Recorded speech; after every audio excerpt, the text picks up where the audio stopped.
Hello, നമ്മുടെ പുതിയ വീഡിയോയിലേക്ക് എല്ലാവർക്കും സ്വാഗതം. ഇന്ന് ഞാൻ ഉരുളക്കിഴങ്ങും പീസും വെച്ചിട്ടുള്ളൊരു മസാലയാണ് കേട്ടോ കാണിക്കുന്നത്. അപ്പോൾ അതിന് വേണ്ടിയിട്ട് നമുക്ക് ആദ്യം ഒന്ന് അരച്ചെടുക്കാണ്ട്.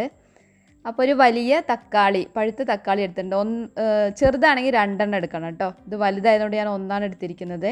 അതിലേക്ക് 2 പച്ചമുളകും ചെറിയൊരു പീസ് ഇഞ്ചി, ഒരു 5-6 വെളുത്തുള്ളി. ഇത് നന്നായിട്ടൊന്ന് അരച്ചെടുക്കണം കേട്ടോ. അപ്പോൾ നമുക്ക് ആദ്യം ഒന്ന് അരച്ചെടുക്കാം. അപ്പോൾ ഞാനിവിടെ തക്കാളി നന്നായിട്ട് അരച്ചെടുത്തിട്ടുണ്ട്. ഇനി നമുക്ക് കറി ഉണ്ടാക്കാൻ തുടങ്ങാം. അപ്പോൾ അതിന് വേണ്ടിയിട്ട് ഞാനൊരു പാനിൽ ഒരു 3 ടേബിൾ സ്പൂൺ വെജിറ്റബിൾ ഓയിൽ ഒഴിച്ചിട്ടുണ്ട്. അപ്പോൾ അതിലേക്ക് നമുക്ക് ഒരു 1/4 ടീസ്പൂൺ ജീരകം ഒന്നിട്ട് പൊട്ടിക്കാം കേട്ടോ. ഇനി നമ്മൾ ഒരു വലിയ സവാള നന്നായിട്ട് ചോപ്പ് ചെയ്തതാണ്. എത്രത്തോളം നൈസാക്കി കട്ട് ചെയ്യാൻ പറ്റുമോ അത്രത്തോളം ചെറുതാക്കണം കേട്ടോ. ഇനി അതിലേക്ക് ഇട്ട് കൊടുത്തിട്ടുണ്ട്. ഇനി ഇത് അത്യാവശ്യം നന്നായിട്ടൊന്ന് വാടി വരണം. പിന്നെ എന്തൊക്കെയാണ് വിശേഷങ്ങൾ? ഞാൻ 2 മാസത്തോളമായി വീഡിയോ ഒക്കെ ഇട്ടിട്ട് ചില പ്രത്യേക കാരണങ്ങളാൽ എനിക്ക് ഇടാൻ പറ്റിയിട്ടില്ല. അപ്പോൾ നമ്മുടെ സവാള അത്യാവശ്യം നന്നായിട്ട് ഇങ്ങനെ വാടി വന്നിട്ടുണ്ട്. ഈ സമയത്ത് നമ്മൾ അരച്ചു വെച്ച തക്കാളി ഇതിലേക്ക് ഒഴിച്ചു കൊടുക്കുക. ഇനി ഇതിൻ്റെ പച്ചമണം നന്നായിട്ട് മാറണവരെ നമുക്കിത് ഇളക്കി കൊടുക്കണം. ഹൈ ഫ്ലെയിമിൽ ഇടരുത് കേട്ടോ. ഒരു മീഡിയം ടു ലോ ഫ്ലെയിമിൽ ഇട്ടിട്ട് വേണം നമ്മളിത് കുക്ക് ചെയ്യാൻ. നന്നായിട്ട് ഇതൊന്നിങ്ങനെ ഇളക്കി കൊടുക്കുക കേട്ടോ. ഇതിൻ്റെ എണ്ണയ്ക്കൊന്ന് തെളിഞ്ഞ് വരാനുണ്ട്. അതുവരെ നമ്മളിതൊന്ന് വഴറ്റി കൊടുക്കണം. ചപ്പാത്തിക്കും പൂരിക്കും ഒക്കെ പറ്റിയ ഒരു അടിപൊളി മസാലയാണ് കേട്ടോ. നല്ല ടേസ്റ്റാണ് ഇത് കഴിക്കാൻ. അപ്പോൾ നമ്മുടെ എണ്ണയൊക്കെ നന്നായിട്ട് തെളിഞ്ഞ് വന്നിട്ടുണ്ട്. തക്കാളിയൊക്കെ നന്നായിട്ട് കുക്കായിട്ടുണ്ട്. ഇനി നമ്മൾ ഇതിലേക്ക് പൊടികൾ ഇട്ട് കൊടുക്കുക. 1 ടേബിൾ സ്പൂൺ മല്ലിപ്പൊടി ഇട്ട് കൊടുക്കണം.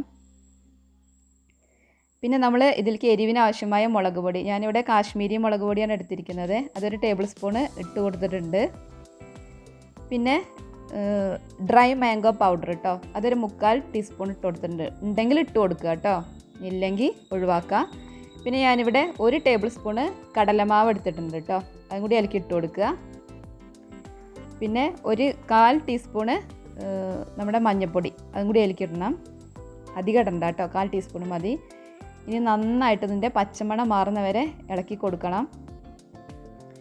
കടലമാവ് ഇട്ടു വിചാരിച്ചിട്ട് ഇതിൻ്റെ ടേസ്റ്റിന് ഒട്ടും ഒരു കുറവില്ല, നിർബന്ധമായിട്ടും ഇടണം. നല്ലൊരു തിക്ക് കിട്ടാൻ വേണ്ടിയിട്ടാണ് കേട്ടോ ഈ കറിക്ക്.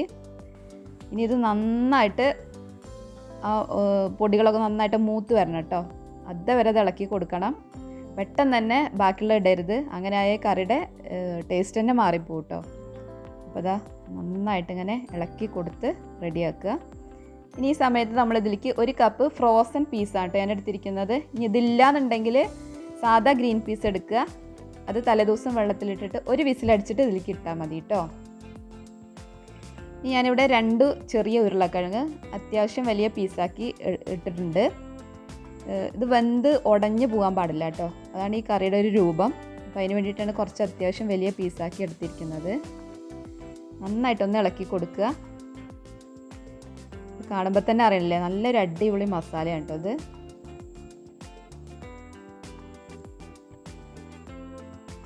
ഇനി നമ്മൾ ഇതിലേക്ക് തിളച്ച വെള്ളം തന്നെ ഒഴിച്ചു കൊടുക്കണം. പച്ചവെള്ളം ഒഴിച്ചു കൊടുക്കരുത്. പച്ചവെള്ളം ഒഴിച്ചു കൊടുത്താൽ ഇതിൻ്റെ ടേസ്റ്റ് വേറെ ടേസ്റ്റായി മാറും. നല്ല തിളച്ച വെള്ളം തന്നെ ഒഴിച്ചു കൊടുക്കണം. ആദ്യം കുറച്ച് ഒഴിച്ചു കൊടുത്തിട്ട് നന്നായിട്ടൊന്ന് ഇളക്കി കൊടുക്കുക. നമുക്ക് എത്രയാണോ ഗ്രേവി അതിനനുസരിച്ച് വെള്ളം ഇപ്പം തന്നെ ഒഴിച്ചു കൊടുക്കണം കേട്ടോ. ഞാനിവിടെ അത്യാവശ്യം തിക്കായിട്ടാണ് എടുക്കുന്നത്. അപ്പോൾ നിങ്ങൾക്ക് കുറച്ച് ലൂസ് വേണമെങ്കിൽ കുറച്ചധികം വെള്ളം ഒഴിച്ചു കൊടുക്കുക. കാരണം ഉരുളക്കിഴങ്ങൊക്കെ അതിൽ കിടന്ന് വേവാനുണ്ടല്ലോ, അപ്പോൾ അതിനനുസരിച്ച് ഒഴിച്ചു കൊടുക്കുക. കുറച്ചും കൂടി വെള്ളം ഒഴിച്ചിട്ടുണ്ട്. ഇനി നന്നായിട്ടൊന്ന് വെന്ത് വരണം കേട്ടോ. കുറച്ച് ഉപ്പും കൂടി ഇട്ട് കൊടുക്കുക. ഇനി ഉരുളക്കിഴങ്ങൊക്കെ നന്നായിട്ടൊന്ന് കുക്കാവട്ടെ. ഒരു മീഡിയം ഫ്ലെയിമിൽ വെച്ചാൽ മതി കേട്ടോ. അപ്പോൾ അത് നന്നായിട്ട് തിളയ്ക്കുന്നുണ്ട്. ഇടയ്ക്ക് ഒന്ന് തുറന്ന് ഇളക്കി കൊടുക്കണം കേട്ടോ, അടി പിടിക്കാതിരിക്കാൻ നോക്കണം. അപ്പോൾ നമ്മൾ ഈ സമയത്ത് ഉപ്പൊക്കെ അല്ലേ എന്നൊക്കെ ഒന്ന് ചെക്ക് ചെയ്യുക കേട്ടോ. വീണ്ടും നമ്മളിത് അടച്ചു വയ്ക്കുക. ഉരുളക്കിഴങ്ങൊന്നും വെന്തിട്ടില്ല. അപ്പോൾ അതാ ഇങ്ങനെ വീണ്ടും തുറന്ന് നോക്കുകയാണ്. അപ്പോൾ അത്യാവശ്യം ഇങ്ങനെ കുക്കായി വന്നിട്ടുണ്ട്. ചെറുതായിട്ട് എണ്ണയൊക്കെ തെളിയാൻ തുടങ്ങിയിട്ടുണ്ട്.